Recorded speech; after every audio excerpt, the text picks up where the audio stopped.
शहर से लगभग 10 किलोमीटर दूर जंगल के बीच एक टूटा फूटा राजमहल खड़ा था। दिन में वह बस पुरानी इमारत लगता था, लेकिन रात होते ही वहां जाना मौत को बुलाना माना जाता था। गांव वाले कहते थे, राजमहल की राजकुमारी की रहस्यमयी मौत हुई थी। उसकी आत्मा आज भी इंसाफ की तलाश में भटकती है। एक रात 4 दोस्त रोहन, अमन, पूजा और नेहा हिम्मत करके महल में घुस गए। जैसे ही उन्होंने पहला कदम रखा, बाहर की सारी आवाजें अचानक बंद हो गईं।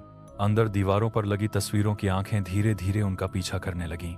सीढ़ियों से पायल की छन छन की आवाज गूंजने लगी। अचानक सामने एक लड़की दिखाई दी, सफेद कपड़े, खुले बाल और काली आंखें। उसकी आवाज ठंडी थी, यह राजमहल अब भी मेरा है, यहां से चले जाओ। डर के मारे दोस्त पीछे मुड़े, लेकिन सारे दरवाजे अपने आप बंद हो चुके थे। तभी महल की दीवारों पर खून से लिखा उभरने लगा, जो सच जानता है वही यहां कैद होता है। अगली सुबह गांव वालों ने महल के बाहर 4 नई तस्वीरें देखीं। वही 4 दोस्त दीवार पर टंगे हुए, और रात के सन्नाटे में आज भी पायल की आवाज सुनाई देती है। चारों दोस्तों की तस्वीरें दीवार पर टंगी थीं, लेकिन कहानी यहीं खत्म नहीं हुई। उस रात गांव के चौकीदार रामू ने देखा, महल की सबसे ऊंची खिड़की से एक मोमबत्ती की रोशनी जल रही थी। डरते डरते वह अंदर गया। राजमहल के दरबार में एक पुरानी डायरी पड़ी थी। डायरी में लिखा था, राजकुमारी को जिंदा दीवार में चुनवा दिया गया था, राजा के ही आदेश पर। जैसे ही रामू ने आखिरी पंक्ति पढ़ी, पीछे से पायल की आवाज आई। वही सफेद कपड़ों वाली लड़की सामने खड़ी थी।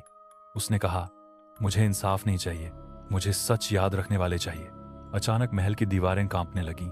तस्वीरों से चारों दोस्त बाहर गिर पड़े जिंदा, लेकिन उनकी आंखें अब भी खाली थीं। सुबह तक राजमहल मिट्टी में समा चुका था।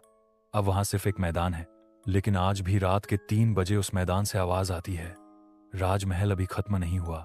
जिस जगह कभी राजमहल था, वहां अब खुला मैदान था, लेकिन अमावस्या की रात वहां जाना आज भी मना था। उस रात रामू चौकीदार ने देखा, मैदान के बीचों बीच जमीन धीरे धीरे धंस रही थी। हवा में पायल की वही जानी पहचानी आवाज गूंज उठी। अचानक जमीन फट गई और राजमहल फिर से खड़ा हो गया। महल के दरवाजे अपने आप खुल गए। दीवारों पर अब कोई तस्वीर नहीं थी, सिर्फ नाम लिखे थे पूरे गांव के। सफेद कपड़ों में राजकुमारी प्रकट हुई। अब उसका चेहरा सुंदर नहीं था, आधा जला हुआ, आधा मिट्टी में सना। उसने कहा, जिसने मेरा सच दबाया, अब वही यहां रहेगा। अगली सुबह गांव पूरा खाली था।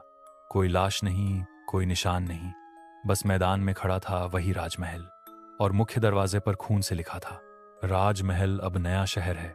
और रात के 3 बजे आज भी पायल बजती है।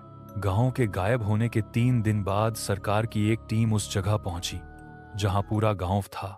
वहां अब सिर्फ राजमहल खड़ा था, नया, चमकदार, जैसे सदियों पुराना हो ही नहीं। टीम के साथ एक लड़की भी थी, नेहा। वही नेहा जो 4 दोस्तों में से एक थी। सब उसे देखकर चौंक गए। वह जिंदा कैसे? नेहा की आंखें खाली थीं। वह बिना रुके महल की ओर चलती रही। अंदर जाते ही दरवाजे जोर से बंद हो गए।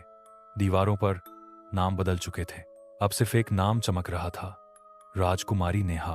तभी सफेद साया सामने आया।